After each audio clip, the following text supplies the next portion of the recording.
And if you guys have any questions about getting your overland setup dialed, be sure to reach out to a Gearhead and we'll get you helped. I don't know why I said that word. Hey guys, I'm Kat. I'm Kendall. And we're Gearheads at Backcountry, and today we're going to talk about overlanding. We're here in Montana. We've been on an overlanding trip for a few days, and we just want to talk to you guys about our different setups. So Kendall, can you explain to everyone what overlanding is? Overlanding is self-sustained vehicular travel over paved roads or dirt roads, usually for more than one day. You know, I'm still new to this, so can you explain what other factors go into what I need to do for overlanding? Definitely. I think ground clearance is a really important thing for getting into overlanding. Your standard sedan is going to be in that 5 to 6 inch range.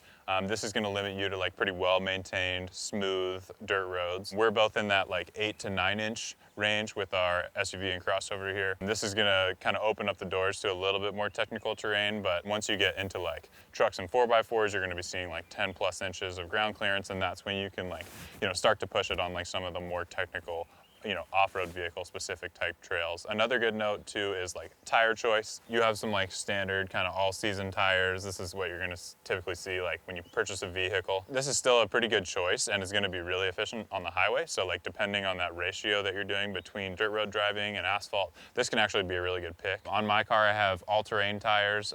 This is good if you're like worried about running into mud or sand, wet rocks. Like this will just give you a little bit more grip, a little bit more durability, a little bit more capability for varying terrain types.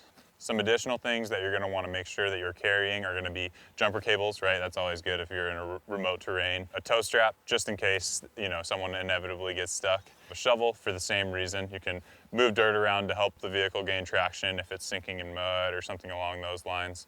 And then a medical kit is always a good thing to have for any outdoor activity, really. But yeah, if you're overlanding, you can carry a pretty big one since you obviously have your car, and that makes things easier. So those are the basics for what you're going to want to be carrying for overlanding. If you do have a larger vehicle with more mounting space for accessories, there's plenty more that you can add on. You can have vehicle mounted winches, max tracks. What is a max track? It's basically something that you can use to get yourself out of a stuck situation, slide under the vehicle wheel and tire to then give the car something to crawl up onto when you're in mud or sand or bogged down in something. Gotcha. And then another good one too is like jerry cans if you want to carry some extra fuel just in case your route changes due to unforeseen circumstances. I think that's always a good safe thing to do as well. So Kat, why don't you tell us a little bit about your rig? Yeah, totally. So this is just my everyday car. I'm really excited because I'm somewhat new to overlanding. I've done a lot of car camping before, but I was really stoked because I thought I needed like a rooftop tent, like a whole big vehicle to do all the things, and turns out I can just do it in this instead of everything up in the back. Totally, that kind of covers like the crossover that you would sleep inside of. I have more of like an SUV with the rooftop tent setup. This just gives me a little bit more space to fit all my toys.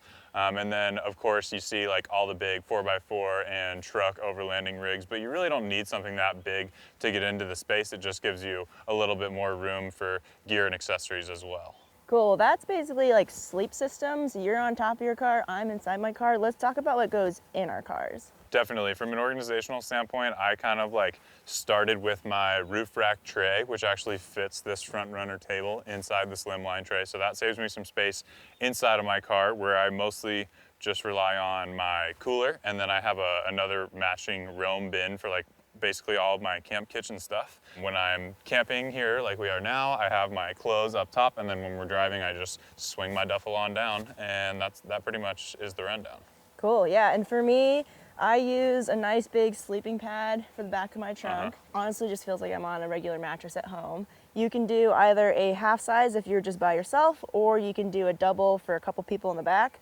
Right now, it's just me, so I have the half size on one side of my car, and then the other half, I have my duffel with clothes, I have my backpack with kind of my day-to-day needs, and then I have some of these nice like car storage bins. So I'll put anything like kitchen stuff, day hiking stuff, all of that kind of towards the end of my car, easy just to grab out, put on top of a table like this. And then similar to you, I've got cooler. Some of these are really good for keeping your food cold for several days. There's also a soft shell cooler like this. This one's kind of nice because you can kind of squish it. So when I'm like a little bit tight on space in my car, it's nice to be able to just kind of push things into place rather than have all like the chunky things that I'm trying to sleep next to.